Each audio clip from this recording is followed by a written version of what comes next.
agridulce.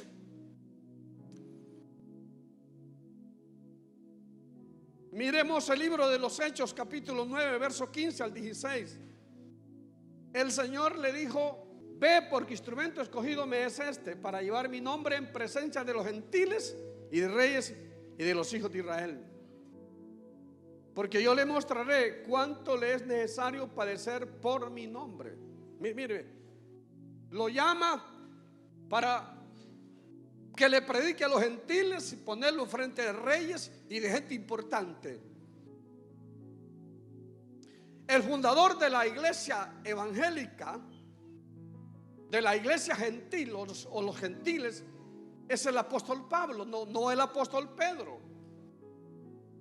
Aunque podemos tomar muchas cosas de Pedro, pero es más importante tomar de aquel que se convirtió, que Dios lo constituyó como la fuente para los gentiles. Entonces, pero a Pablo le toca la difícil situación de vivir una vida agridulce. ¿Qué quiero decir con esto? ¿Por qué agridulce? Porque por un lado disfrutaría de la gracia del Señor con milagros, con señales, con prodigios, con cosas extraordinarias que Pablo hizo.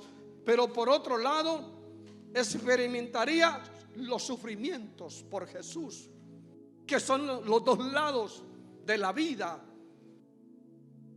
de un siervo del Señor.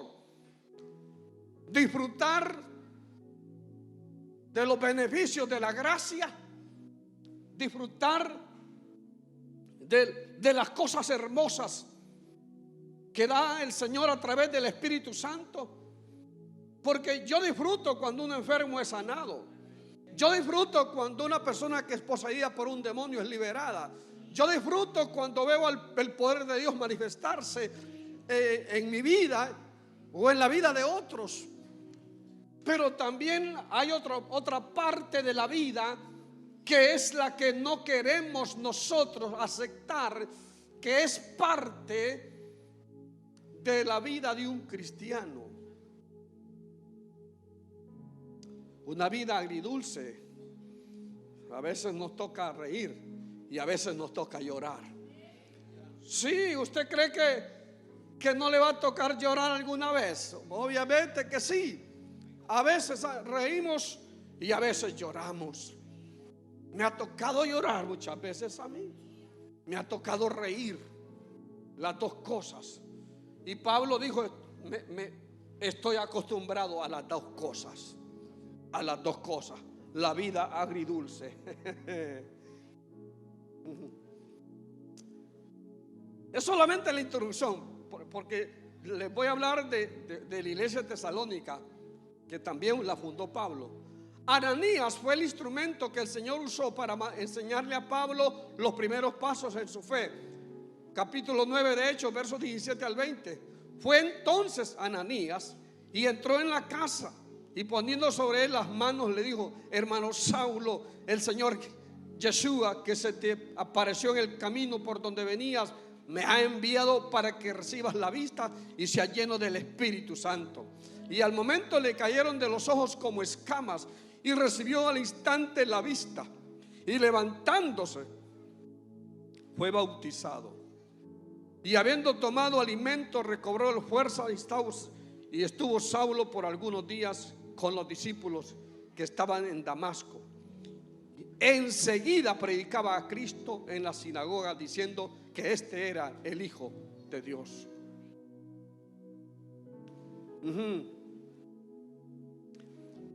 Mire que Dios usó a Ananías. Ananías era un desconocido. Ananías era desconocido. No era de los 12 apóstoles. Yo creo que no sé si ni era de los 70. Pero Ananías era un hijo de Dios, lleno del Espíritu Santo, y recibe la orden del Señor de ir a la casa donde Pablo está con su vista cegada, producto de que la luz el resplandor del Señor, camino a Damasco, lo envolvió y quedó ciego. Ananías representa a esos hijos de Dios que tal vez no son apóstoles, no son profetas, no son pastores. Ananías representa a un hombre sencillo, un hombre común y corriente, pero que está lleno del Espíritu Santo. Porque en todo esto, el caminar con Dios, si hay algo que tenemos que anhelar, es ser llenos del Espíritu Santo. Hay gente que no quiere ser llena del Espíritu Santo.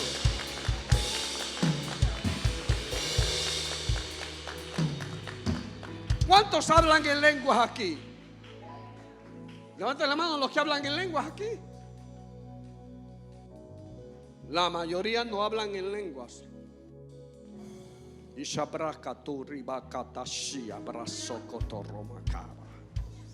un lenguaje del cielo. Es un lenguaje del cielo.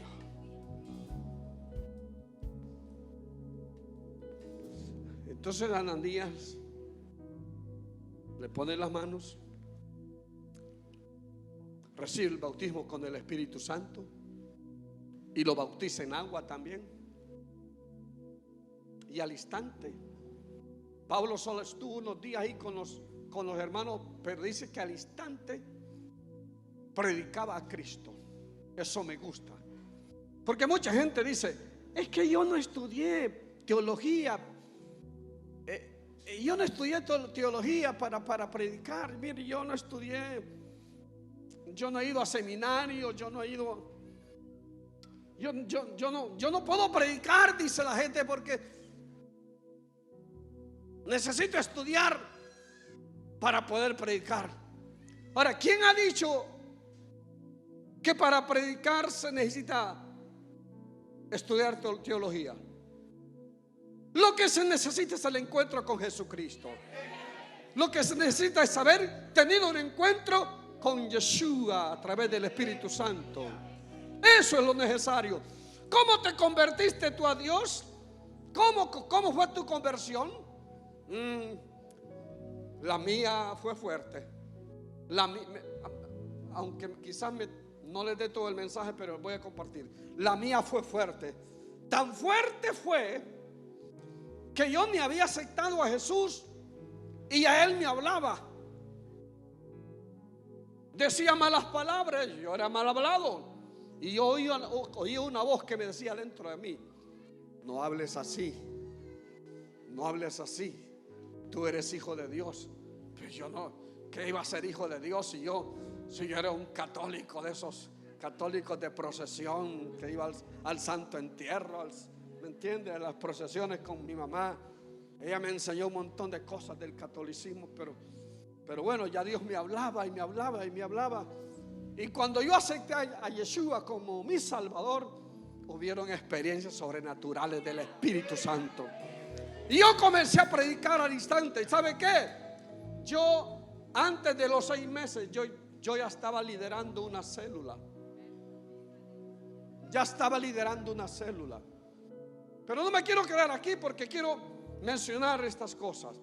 Dice la palabra que enseguida predicaba. La palabra predicaba, diga conmigo, predicaba, es la palabra keruso, que quiere decir publicar.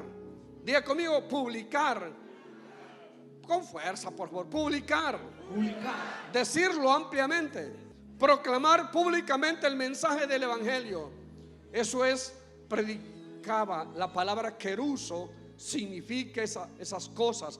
Publicar, decirlo ampliamente, proclamar públicamente el mensaje del evangelio.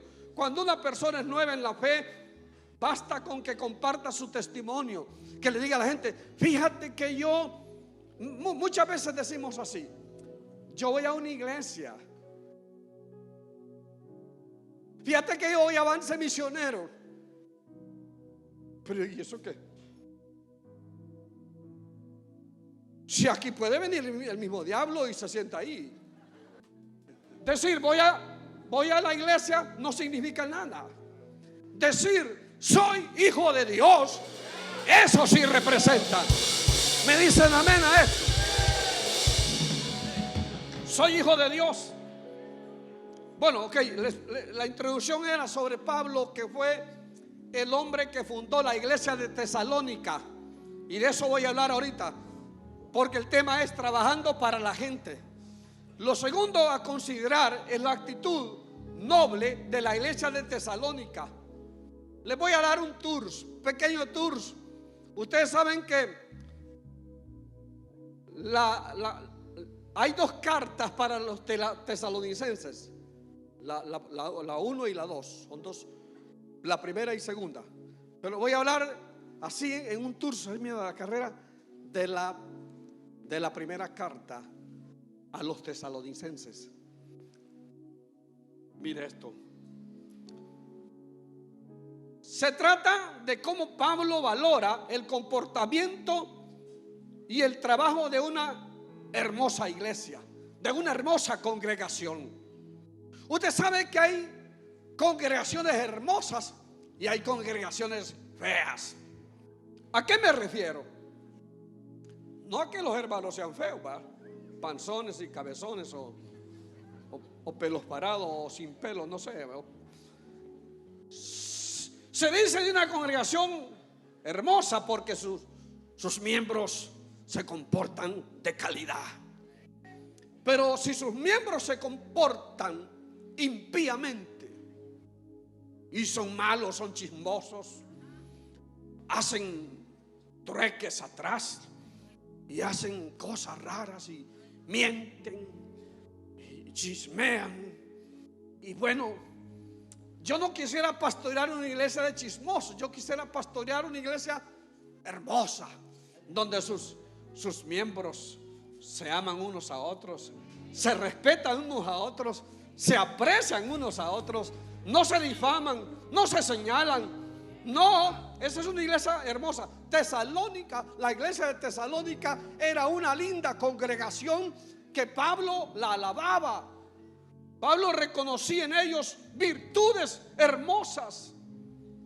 Capítulo 1 de Tesalonicenses, 1 Tesalonicenses, capítulo 1, versos 2 y 3.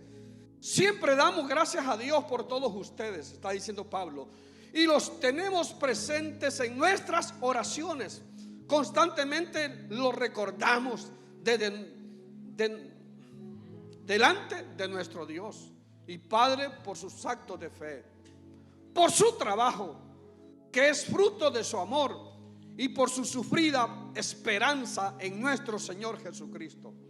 Mire, en esta escritura el apóstol Pablo los alaba por tres cosas. Escúchame, los alaba por tres cosas a los tesalonicenses.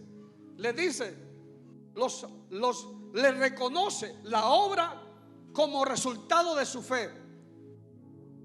La obra que ellos hacen como resultado de su fe, número uno.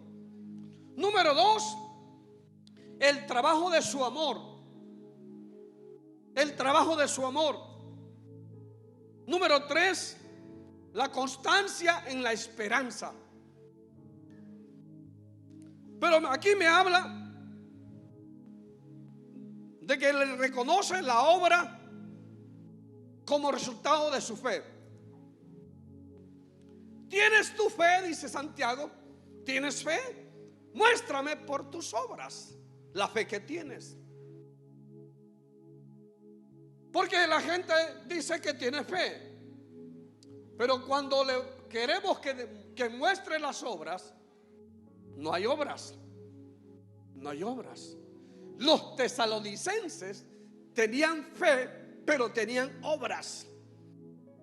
Por eso ellos eran una congregación hermosa, la cual Pablo alababa y oraba por ellos. El trabajo de su amor.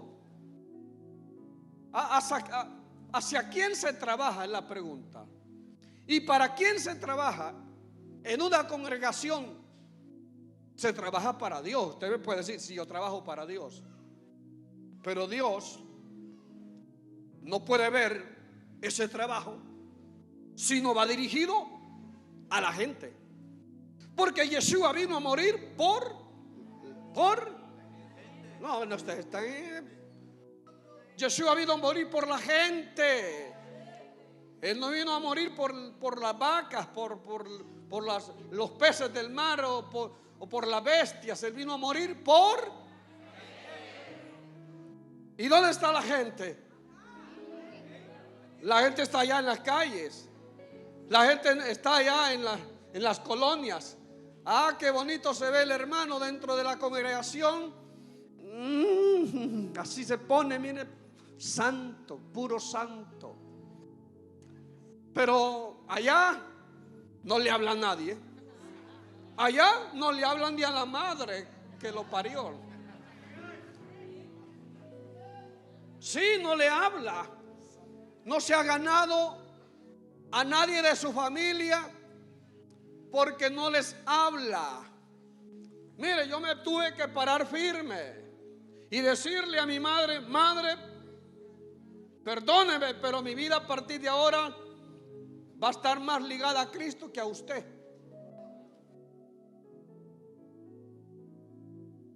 Y no es que la abandoné, al contrario, la traté mejor. Pero mi prioridad, le dije yo, es Yeshua y la gente. Yeshua y la gente. Si iban a aplaudir, aplaudan con fuerza. ¡Vamos!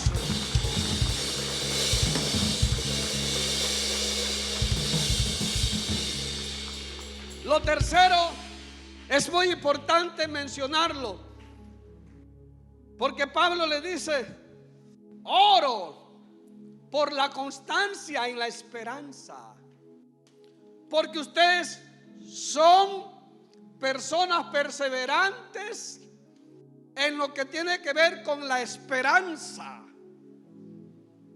La esperanza nunca es inferior a la fe, nunca, sino que es una extensión de la fe. ¿Escuchó esto? La esperanza nunca es algo inferior a la fe, sino que es una extensión de la fe, la esperanza. Qué bonito es saber, es tener esperanza. Yo espero que aunque este mundo se ponga patas arriba, yo voy a estar ubicado bien. Yo voy a estar confiado, pero no una confianza sin hacer nada, haciendo. La esperanza, escuche, la fe es la posesión presente de la gracia, pero la esperanza, escucha, pero la esperanza es la confianza en el cumplimiento futuro de su gracia. Lo voy a volver a repetir. La fe es la posesión presente de la gracia, pero la esperanza es la confianza en el cumplimiento futuro de la gracia. ¿De dónde me agarro yo para estar de pie hasta este día después de 37 años de conocer a Yeshua? ¿De dónde me agarro? La fe, pero ligado a la esperanza, porque la esperanza es la extensión de la fe.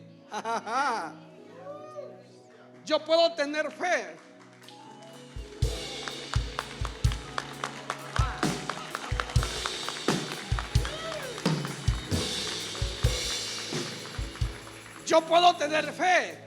pero la esperanza me expande la fe. ¿Aló? ¿Están aquí?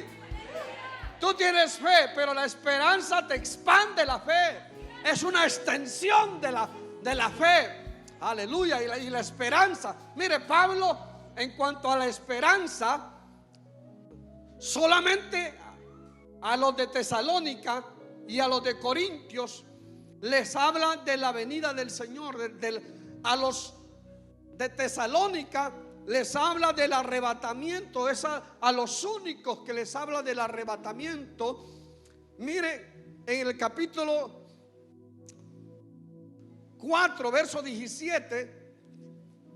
Luego nosotros, eso no estaba en el bosquejo, pero lo pongo ahí.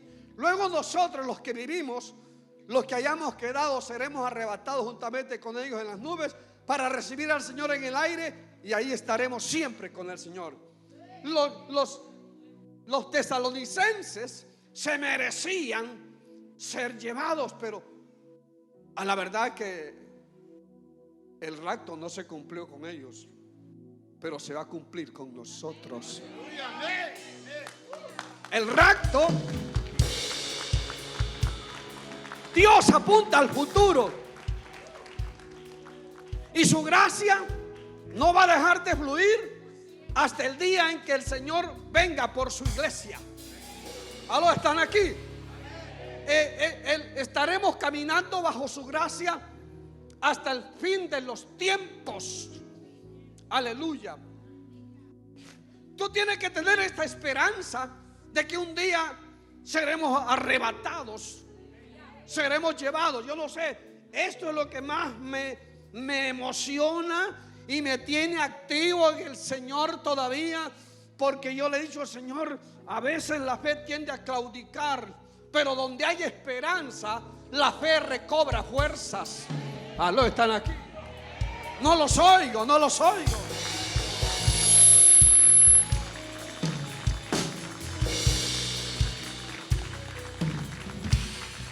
Donde hay esperanza, la fe recobra vida. Aleluya.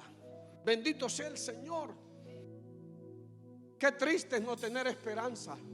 Qué triste vivir como el mundo, que el mundo solo vive para el presente. Porque ser rico por un tiempo de 70 años, 80 años, es nada en comparación con esto. Ser millonario por 70 años, eso no tiene sentido. No tiene sentido, porque ¿a dónde va a parar aquel con sus millones?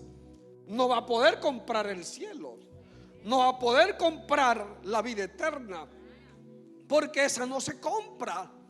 Esa no se compra. Se obtiene por fe, por gracia, pero también hay que trabajarla.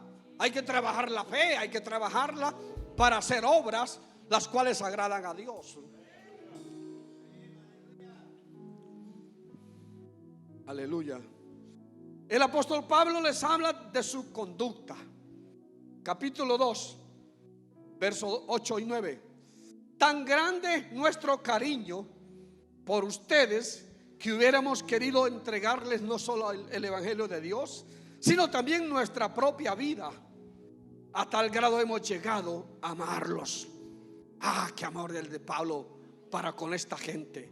Hermanos, ustedes se acordarán de nuestros trabajos y fatigas y de cómo noche y día nos dedicamos a predicarles el evangelio de Dios sin ser una carga para nadie. Guau, el apóstol Pablo, un hombre trabajador, un hombre laborioso. El Señor no se equivoca cuando Él llama. Él no se equivoca. Y aunque Pablo era visto como el perseguidor de la iglesia, pero Yeshua lo veía como el gran apóstol. La iglesia le tenía miedo a Pablo porque era perseguidor, y él mismo había dado la orden para que apedrearan a Esteban. Y cuando Pablo se convierte, la iglesia le tenía miedo. Y Ananías lo dijo. Cuando el Señor le habla a Ananías sobre que vaya a cierta casa donde está Pablo ciego, Ananías le dice al Señor: Señor, pero este hombre es el que perseguía a los cristianos. ¿Cómo tú me mandas donde él? Pero es que Ananías no estaba viendo como el Señor veía. Es que el Señor estaba viendo a Pablo, ya no a Saulo, sino a Pablo. Escuche bien, Dios a veces le cambia el nombre a las personas para darle un destino diferente. Ya, Ya no era el Saulo, sino el Pablo, el apóstol. Aleluya. Bendito sea Dios. Ay, y era un hombre de trabajo, era un hombre luchador, era un hombre emprendedor. Fundó varias iglesias, fueron fundadas por Pablo, porque todas las cartas que usted lee fueron hechas por Pablo, dictadas al doctor Lucas. En aquella casa de Roma donde yo estuve, en esa casa, Lucas, escribe esto, Lucas. Mandémosle una carta a los tesalonicenses. Y Lucas,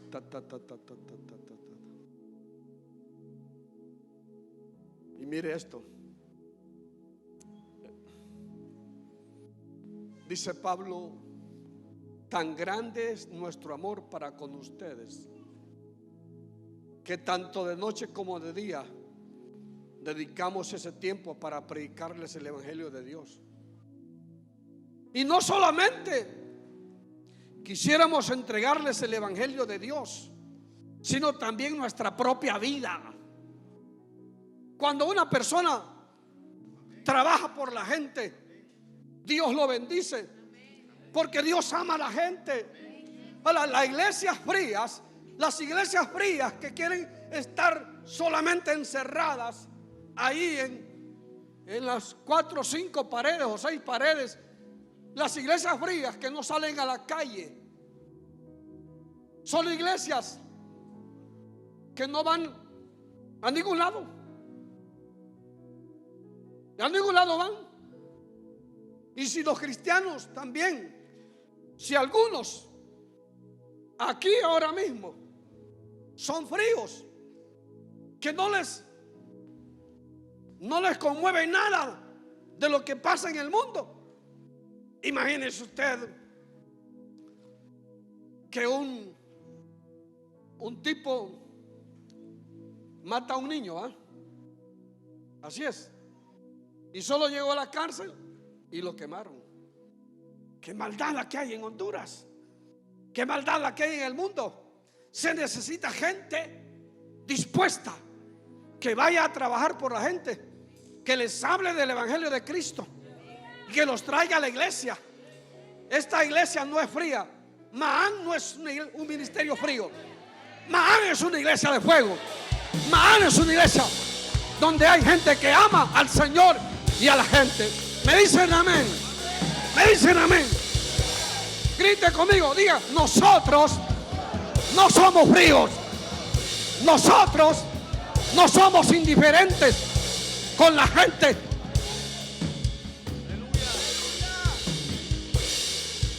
Hubo un tiempo que tanta era la pasión que aquí había, en el año 2000, tanta era la pasión que había aquí por la gente, donde estaban los Alex, los Lenín, los Roger Raudales, los Antonio López, los Giovanni Flores, y voy a mencionar este otro, aunque no me parezca mucho, pero lo voy a mencionar, los Luis Aguilera, donde la iglesia llegamos a tener 4,000 personas congregadas y hacíamos hasta 5 servicios, porque había pasión, había amor por la gente. Había amor por la gente. Yo no digo que no lo haya ahora, pero tenemos que buscar más, tener más compasión, más pasión por la gente. Ya no solo de venirse a sentar.